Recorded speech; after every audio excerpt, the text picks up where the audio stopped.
Here are a few things we all should know. Voting restrictions have been passed in states across the country. They're designed to make it harder for people to vote and not easier. These restrictions target groups, and those who are most at risk are students, young people, returning citizens, the elderly, people of color, and low-income voters. So here's why I vote. I vote because democracy is better when more people are allowed to vote and not less. I vote because I stand on the shoulders of the people. I'm a part of a religious tradition that considers self-determination a core belief, and we, the people, have a right to choose our leaders and not the other way around. I vote because democracy is on the ballot in this November election. I vote because you cannot advocate for legislation that matters most if you don't cast your ballot.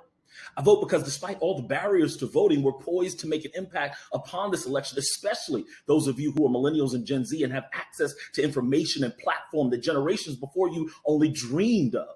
You're not next, you're now.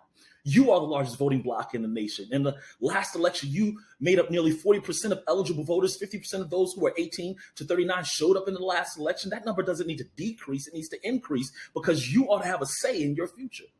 But I don't just vote. I believe you have to protect the vote. And so pastors, clergy, faith leaders, particularly those of you who are under the age of 45, we're calling on you to stand in solidarity with your communities as a poll chaplain. Go to turnoutsunday.com to join a coalition of leaders from around this nation. Together, we can make a difference in this next election, one vote at a time.